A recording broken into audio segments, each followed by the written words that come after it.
Eh bien, je vais vous parler de l'organisation de cette journée en vous disant que malheureusement, nous aurons deux absents pour des raisons de santé. Un ce matin, M. Buisseret, et un cet après-midi, M. Gilbert Dagron, ancien administrateur, puisqu'ils ont des problèmes l'un ou l'autre. L'un, c'est son épouse, Buisseret, et M. Dagron sort d'une hospitalisation. Donc, ils m'ont envoyé des messages. Ils vous prient, bien sûr, de les excuser. D'autre part, il y avait un ami très très proche d'Yves Laporte qui jouait. Son père connaissait très bien Yves Laporte. Il s'agit d'Yves Agide, et qui m'a envoyé un message. Il était prévu initialement dans le programme.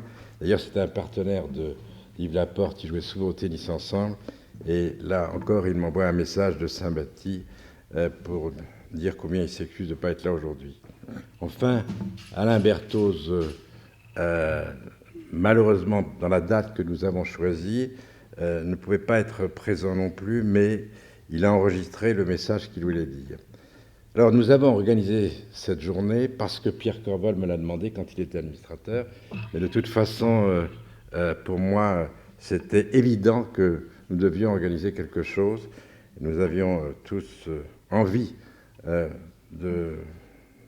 d'illustrer en quelque sorte par nos réflexions et nos sentiments que nous étions très très attachés à cette personnalité étonnante. Alors, nous sommes réunis, quelques-uns, Chantal Miret, mon ami Michel Imbert et Léna Jamy, qui malheureusement a encore eu un ennui, et qui, je l'ai vu aujourd'hui avec sa canne, et naturellement c'était les anciens du laboratoire comme moi-même, puisque j'ai été accueilli dans cette chaire, et j'en parlerai encore cet après-midi, dans la chaire d'Yves Laporte.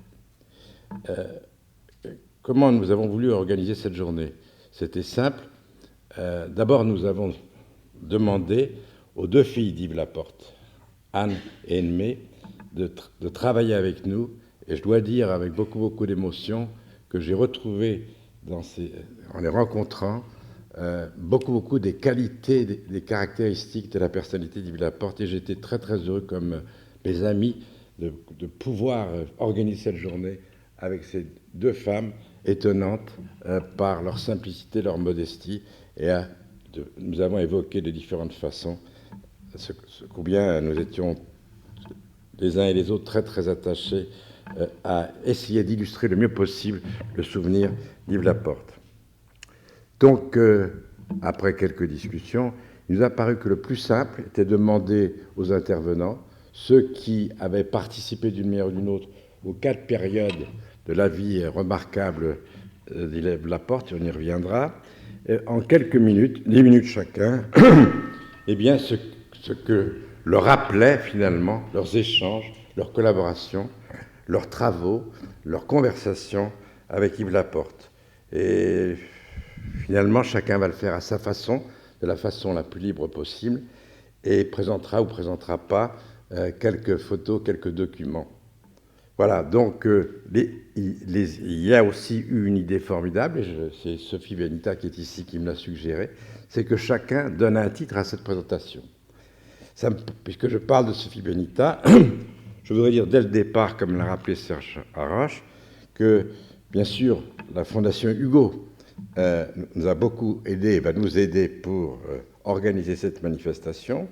Et d'autre part, il y a quelques personnes du collège qui, ce qu'on appelle les anciens, j'espère qu'elles ne m'en voudront pas, qui ont beaucoup travaillé avec Yves Laporte, notamment Sophie Benita, qui est ici, M. Debonne, notre appariteur, et puis après, Mme Terrassio, qui n'a pas travaillé avec M. Laporte, je ne crois pas, mais qui nous a aidés aussi. Je voudrais parler aussi de Patricia Légou, qui a retrouvé plusieurs photos qui vont être présentées.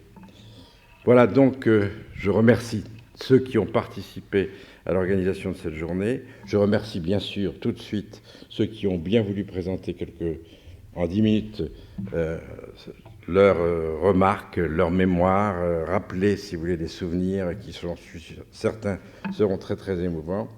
Et pour tout de suite démarrer cette journée, nous avons un peu plus de temps malheureusement, puisque nous avons 2 absents. Et je vais présenter une série de 10 photos. Alors là, c'est une première photo qui m'a été donnée par Anne-Aimée Laporte.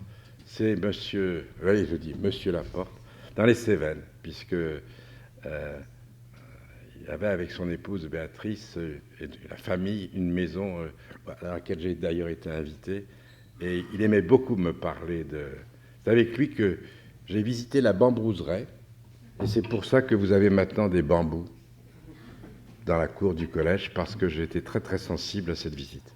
La prochaine diapo.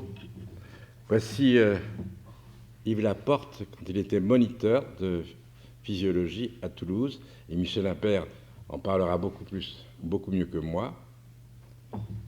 Voici, voyez, Serge Haroche a rappelé le rôle de Yves Laporte pendant la guerre, et là, quand il était engagé dans le service sanitaire de l'armée, et vous l'avez certainement reconnu.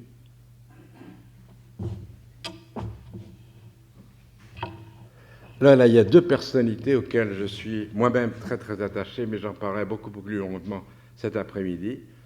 Alfred Fessard, et qui a joué un rôle tout à fait particulier dans la carrière d'Yves Laporte, et Bugnard, qui a créé l'Institut national d'hygiène et qui a aussi beaucoup conseillé Yves Laporte au début de sa carrière. Alors moi-même, si je suis venu au Collège de France, c'est grâce à Alfred Fessard et son épouse, Denise Albe Fessard.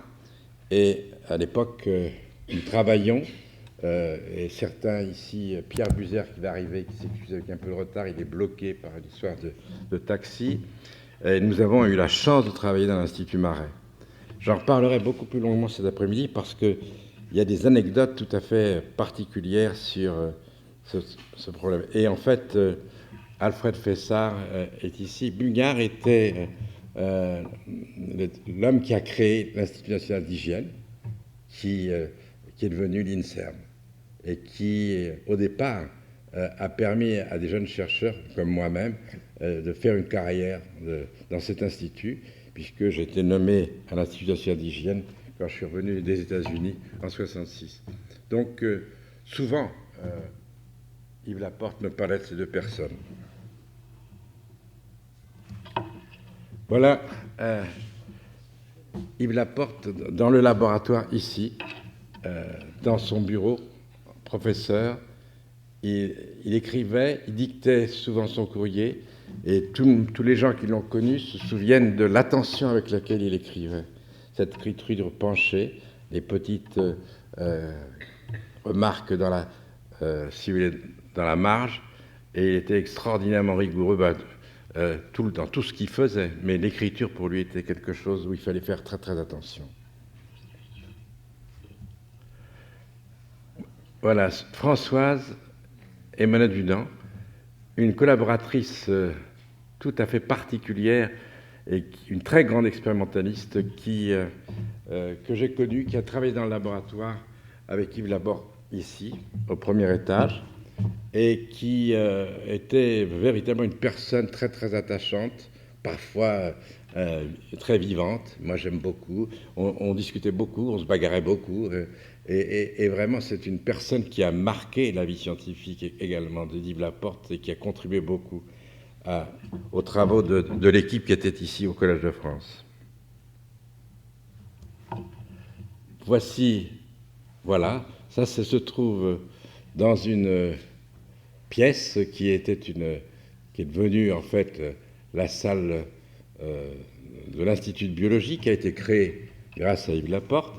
Et en fait, vous voyez un de ces pots. Alors on voit Buisseret qui était sur la droite, qui a été sous-directeur après Michel Imbert de la chaire, et qui en fait malheureusement ne sera pas là aujourd'hui pour évoquer l'admiration qu'il avait aussi pour Yves Laporte et certains des collaborateurs qui sont ici.